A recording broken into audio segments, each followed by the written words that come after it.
Hey, what's up everyone? In today's video, I'm going to go over 5 quick on-page SEO tips you can implement today so you can start seeing results quicker in all your SEO efforts. And before I go over these 5 tips, I want to tell you 2 things. The first one is that often people think that SEO is all about links, link building, off-page SEO. It's not, right? And neglecting on-page SEO is not very smart. Because oftentimes, and I know people that do this, you can rank a site with just on-page SEO, right? And I have some case studies here on YouTube, on my YouTube channel. For instance, this one, in which this guy ranked sites mostly using on-page. And as you can see, the results speak for themselves, right? So that being said, let's jump in these 5 quick SEO tips, right? Now, the whole thing about on-page SEO is that you need SEO optimized content, right? You need search engine optimized, this is a double wording here, content, right? So we start with headers. Of course, make sure you only have one H1, right? You don't want to confuse Google. The H1 will let Google know exactly what the page is about. So you don't want to confuse Google, make sure you just use only one H1. Now, of course, you need to add these H2s and H3s, not just for context, but of course to make the page easily readable. And I'll go over the readability in just a second.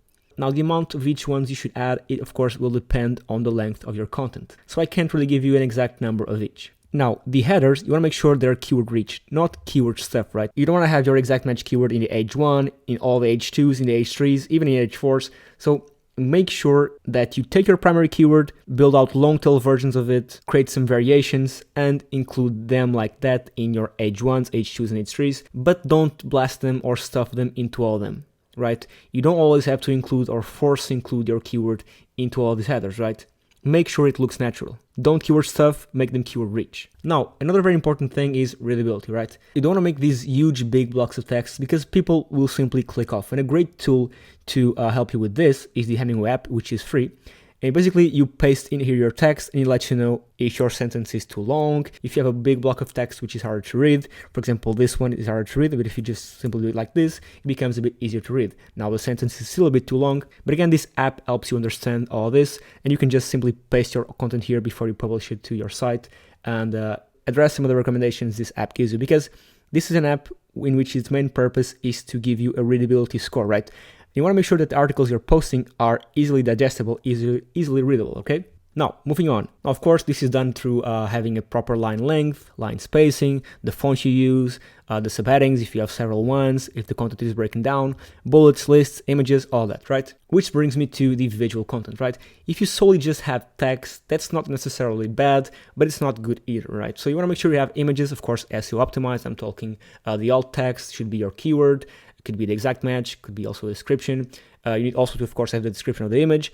Also, video embeds. This will keep the reader engaged, which means more time on page, more time on your site. So you want to make sure you have visual content. This is very important. Now, something people often overlook as well is the inner linking and outbound linking. I see a lot of people just focusing on having properly SEO optimized content, but they neglect the inner and outbound linking. This is muy important, very, very important, right? So in regards to outbound linking, you want to make sure to link to authoritative sources in, of course, a way that makes sense, right? Again, this could be Wikipedia, Google News. Let's say you have a site about glasses. You want to make sure that your outbound links are to authoritative sources in the same niche as yours, in this case, glasses. Now, inner linking is even more important because if you interlink to the right pages on your site inside the same article, if you do this right, you can increase the amount of pages a user browses by a lot, thus increasing the time on page, time on site, which is always good. And there's a couple of softwares that do this now. I can't really remember the name of the one I was told a couple of weeks ago, but these two are super, super important. Inner linking and outbound linking. So having your article linking to authoritative sources on your niche, and then having that same article linking to different pages on your site that talk about different things that are mentioned in the article that you're working on, right? So again, this is your article. You should link to other articles on your site, other pages, of course, right? As well as outbound linking to other sites on the web, right? Pretty easy, makes perfect sense. Now, of course, the SEO optimized content, the content itself, this content should be multi-keyword rich content, all right? So not just targeting one keyword.